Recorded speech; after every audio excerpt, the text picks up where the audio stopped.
बिस्मिल्लाहिर्रहमानिर्रहीम। अस्सलाम वालेकुम नाज़रीन, मस्जिद अल हराम में गैर मुस्लिमों का दाखिला क्यों मना है? गैर मुस्लिम मक्का मुकरमा और मदीना मुनव्वरा में क्यों दाखिल नहीं हो सकते? इमामुल अंबिया जनाब मोहम्मद रसूलुल्लाह सल्लल्लाहु अलैहि वसल्लम ने अल्लाह के हुक्म से यह पाबंदी कब और क्यों लगाई, और आखिर इस पाबंदी की असल वजह क्या है? सऊदी अरब की शाहराहों पर आवेज़ा ये बोर्ड्स क्या पैगाम देते हैं? अगर कोई गैर मुस्लिम हरम में दाखिल हो जाए तो उसकी सज़ा क्या है? यही हमारी आज की वीडियो का मौजू होगा। और आज हम आपको मस्जिद अल हराम के तक़द्दुस के हवाले से इंतहाई ईमान अफरोज़ मालूमात फ़राहम करेंगे। मगर वीडियो में आगे बढ़ने से पहले अगर आप हमारे चैनल पर नए हैं तो बराए मेहरबानी हमारा चैनल info@ali सब्सक्राइब करें, जहां आपको बिलखसूस इस्लामिक हिस्ट्री और बिलअमूम दुनिया भर की मुनफरद मालूमात पर मबनी वीडियोज़ मिलती रहेंगी। नाज़रीन, हम सब जानते हैं कि मक्का की मोअत्तर फ़िज़ाओं में सिर्फ़ कलमा गो अहले ईमान ही दाखिल हो सकते हैं। किसी नजस का इस पाक शहर में दाखिला शरन ममनू है, और इस वजह से मक्का मुकरमा के अतराफ़ में मौजूद तमाम एक्सप्रेस वेज़ पर ऐसे इंतबाही बोर्ड आवेज़ा हैं। गैर मुस्लिमों पर रसूल कायनात इमामुल अंबिया जनाब मोहम्मद रसूलुल्लाह सल्लल्लाहु अलैहि वसल्लम ने सन 9 हिजरी में यह पाबंदी लगाई थी, जो आज तक अल्हम्दुलिल्लाह बरकरार है। नाज़रीन, सन 8 हिजरी में फ़तह मक्का के बाद जब पूरे मक्का मुकरमा में मुसलमानों का मुकम्मल गलबा हो गया तो सन 9 हिजरी में अल्लाह सुबहाना व तआला ने ख़ास आयत नाज़िल फरमाई, जिसमें हुक्म दिया गया कि नजस मुशरकीन को मस्जिद अल हराम के पास ना भटकने दो। ये आयत कुरान करीम की सूरह तौबा की आयत नंबर 28 है, जो पारा नंबर 10 में है। रब कदीर ने इरशाद फरमाया, है ईमान वालो, मुशरिक बिल्कुल नापाक है, तो इस साल यानी सन 9 हिजरी के बाद वो मस्जिद अल हराम के पास ना आने पाएँ। नाज़रीन, कुरान पाक में अल्लाह सुबहाना व तआला के इन वाज़ेह अहकामात के बाद रसूलुल्लाह सल्लल्लाहु अलैहि वसल्लम ने मुशरकीन और कफ़ार पर मस्जिद अल हराम यानी मक्का मुकरमा की हदूद में दाखिले पर पाबंदी लगा दी, जो अल्हम्दुलिल्लाह 1400 साल से ज़ायद अरसा गुजर जाने के बावजूद अब तक अल्लाह की मदद और रहमत से कायम दायम है और इंशाअल्लाह क़यामत तक बरकरार रहेगी।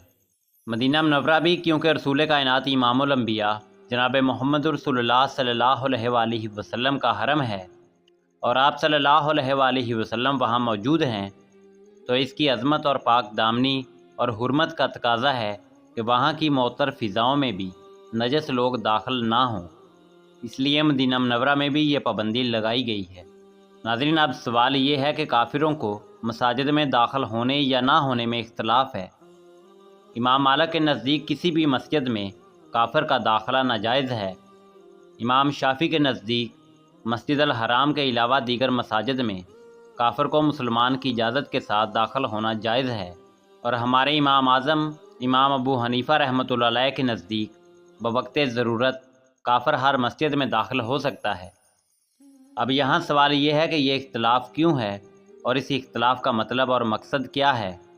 नाज़रीन, इस आयत यानी जिसमें अल्लाह सुबहाना व तआला ने मुशरकीन को नजस करार देते हुए मस्जिद अल हराम से दूर रखने का कहा, इस आयत में मस्जिद अल हराम के करीब जाने से मना करने का मतलब हज़रत इमाम आज़म इमाम अबू हनीफ़ा के नज़दीक ये है कि आइंदा साल से उनको मुशरकाना तर्ज पर हज व उम्रा करने की इजाज़त ना होगी।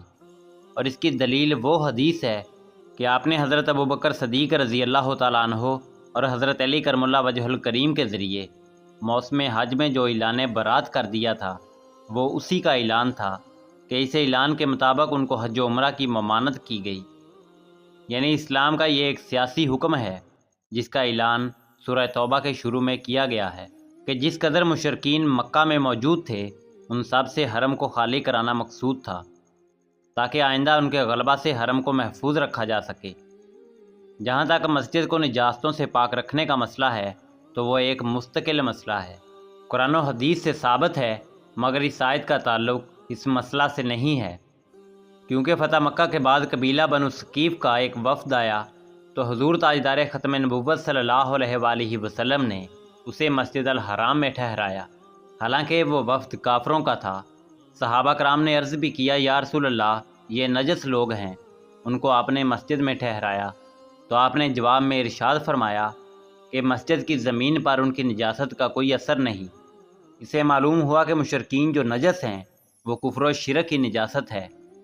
حدیث میں آپ صلی اللہ علیہ وآلہ وسلم نے حضرت جابر بن عبداللہ رضی اللہ تعالیٰ عنہ سے یوں فرمایا کہ کوئی مشرک مسجد کے پاس نہ جائے بجوز اس کے کہ مسلمان کا غلام ہو یا اس کی لونڈی ہو۔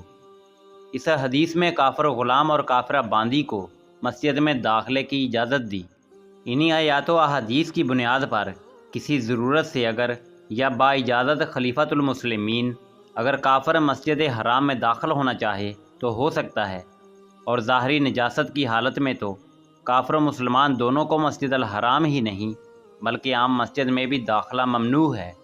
پھر جمہور کے نزدیک مسجد الحرام سے مراد پورا حدود حرم ہے جو حضرت ابراہیم علیہ نبینا علیہ السلام نے کھینچا تھا۔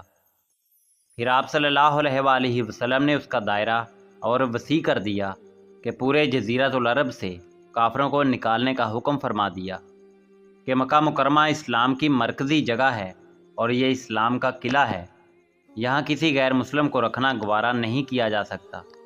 ناظرین، جیسا کہ ہم نے آپ کو بتایا کہ اس حوالے سے ائمہ کے درمیان اختلاف موجود ہے۔ امام مالک رحمۃ اللہ علیہ اور امام احمد رحمۃ اللہ علیہ کی رائے میں یہ حکم علت، وقت اور محل ہر لحاظ سے عام ہے، یعنی ان کے نزدیک تمام غیر مسلموں کا داخلہ مسجد حرام سمیت تمام مساجد میں ہمیشہ کے لیے ممنوع ہے۔ ان کا استدلال یہ ہے کہ جس طرح اعتقادی نجاست کی علت کی بنا پر یہ حکم مشرکین کے علاوہ دوسرے غیر مسلموں کو بھی شامل ہے، اسی طرح حرمت و تقدس کی علت کی بنا پر مسجد حرام کے علاوہ دیگر تمام مساجد کو بھی شامل ہے۔ اگر غیر مسلم مسجد حرام کی حرمت کی بنا پر اس میں داخل نہیں ہو سکتے تو اسی علت کی بنا پر دوسری تمام مساجد میں بھی داخل نہیں ہو سکتے۔ یہ بات احکام القرآن میں موجود ہے۔ ناظرین، اسی طرح امام شافعی رحمۃ اللہ علیہ فرماتے ہیں حاجت و ضرورت کا اعتبار کیا جائے گا۔ رہی مسجد حرام تو اس میں حاجت ہو بھی تو ذمی کو یعنی غیر مسلم اور مشرک کو مسجد حرام میں داخل ہونے کی اجازت نہیں۔ اور امام اعظم امام ابو حنیفہ رحمۃ اللہ علیہ نے کفار کے مسجد حرام کے قریب جانے سے منع کرنے کا یہ مطلب لیا ہے کہ ان کو سن 9 ہجری کے بعد حج و عمرہ کرنے سے منع کیا جائے، ان کو مسجد حرام کے پاس ناپسندیدہ اعمال و افعال سے روکا جائے۔ وہ فرماتے ہیں کہ اگر کوئی ضرورت ہو یا کسی مسلمان کا غلام یا لونڈی ہو تو وہ کسی ضرورت کے تحت مسجد حرام میں داخل ہو سکتے ہیں۔ ناظرین، اعلی مختصر علماء نے یہ فیصلہ کیا ہے کہ غیر مسلم اہل کتاب اور مشرکین مسجد یا حرمین شریفین میں کسی ضرورت کے تحت داخل ہو سکتے ہیں۔ منع اس وقت کیا جائے گا جب بے ادبی، فتنہ فساد یا قبضہ کرنے کی نیت سے آئیں گے۔ اگر کسی ضرورت کے تحت انہیں مسجد میں داخل ہونا ہوا تو ان کو مسجد میں داخل ہونے کی اجازت دی جائے گی، مگر بالعموم اگر کوئی مشرک، کافر یا کوئی بے ادب اور گستاخ مسجد حرام کے قریب جانا چاہیں یا اس میں داخل ہونا چاہے تو اس کے لیے سخت ممانعت ہے۔ ناظرین، مکہ میں صرف مسلمانوں کو اجازت ہے جبکہ غیر مسلم داخل نہیں ہو سکتے اور نہ ہی وہاں سے گزر سکتے ہیں۔ غیر مسلم کی حیثیت سے مکہ میں داخل ہونے کی کوشش کے نتیجے میں جرمانہ جیسی سزائیں ہو سکتی ہیں۔